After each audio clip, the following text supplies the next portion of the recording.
बिस्मिल्लाहिर्रहमानिर्रहीम। अस्सलाम वालेकुम व्यूअर्स। आज हम एक्टिव पैसिव का टॉपिक करेंगे और पैसिव वर्ब फॉर्म्स को देखेंगे।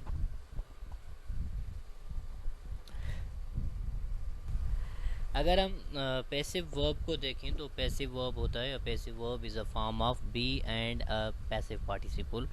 जो पैसिव वर्ब होता है वो बी होता है। बी का मतलब है बी फैमिली के वर्ड्स, जिसमें आपके is, am, are, was, were, will be, shall be, being, been, ये सारे बी फैमिली के वर्ड्स हैं, ये होता है। और उसके अलावा पैसिव पार्टिसिपल मतलब जो कि वर्ब की थर्ड शक्ल होती है, जैसे कि is backed, was played, have been, von.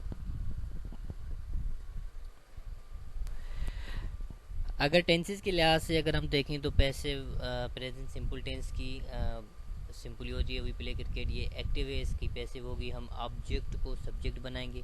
Cricket is played here. Present continuous, they are baking cake, cake is being baked. Present perfect, they have made a mistake, mistake has been made by them.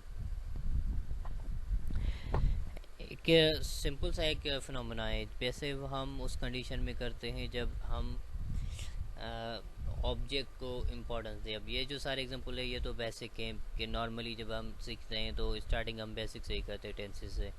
तो ये मतलब एक ऐसे समझे कि initial point में ऐसा होता है कि हम टेंसेस की नॉर्मल मतलब सब्जेक्ट और ऑब्जेक्ट के बुनियाद पर बनाते हैं कि बस ऑब्जेक्ट को हम सब्जेक्ट करके रखते हैं और सब्जेक्ट को भी मेंशन करते हैं। फिर ये पास सिंपल और पास कंटिन्यूस और पास परफेक्ट के एग्जांपल से we made eat, he was mad, we are eating meal, meal was being eaten, they had played cricket, cricket had been played. अब इसमें मैंने सब्जेक्ट मेंशन नहीं किया।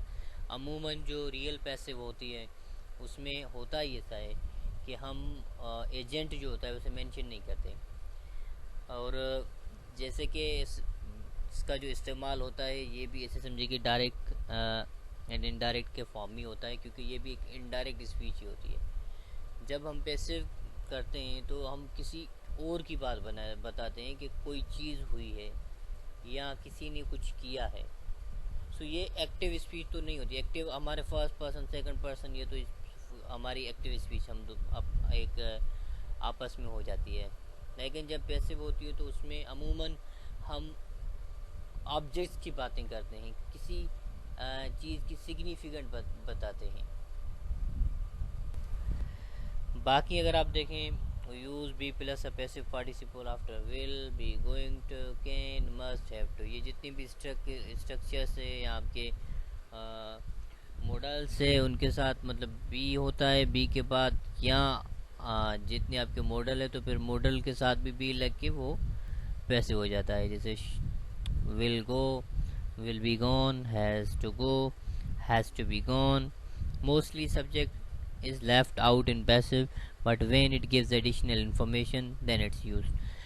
पहले भी मैंने आपको बताया कि पैसिव में ऐसा होता है कि सब्जेक्ट को हम लेफ्ट आउट करते हैं, वो जो एजेंट होता है उसको हम लेफ्ट आउट करते हैं। लेकिन जब हमारा एजेंट कोई हमें इंफॉर्मेशन दे, जब हमें अपने एजेंट से कुछ पता चले, तो फिर हमको ऑब्जेक्ट के बाद सब्जेक्ट को भी लास्ट में रखना पड़ता है। जैसे कि awards were given by PM.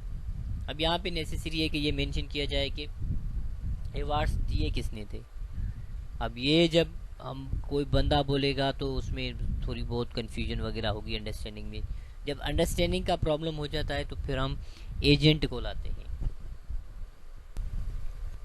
अब ये पार्ट जो है ये बिल्कुल इम्पॉर्टेंट है। ये तीन कंडीशन से जहाँ पे हम एजेंट या सब्जेक्ट उसको हम छोड़ देते हैं। अब ऐसे समझे कि रियल पैसिव होती ही इनकी है। इन कंडीशंस में हम ऑब्जेक्ट को रखते हैं और सब्जेक्ट हमें मेंशन नहीं करना होता। पहली कंडीशन है when agent does not add any new information, जब हमें एजेंट से कोई न्यू इन्फॉर्मेशन ना मिले। Example, a man was arrested. अब ये तो ज़रूरी नहीं कि रखेंगे बाय पुलिस, हमें पता है कि अरेस्ट पुलिस ही करती है, तो यहाँ पे एजेंट रखना ये मतलब इस समझो कि एक कॉमन एरर ही होगा। एरर नहीं कहीं मतलब क्योंकि ये अंडरस्टूड चीज़ है तो हम उस चीज़ को मेंशन करना ज़रूरी नहीं समझते, अनइम्पॉर्टेंट होगा। फिर सेकंड है when something when mentioning agent is not important.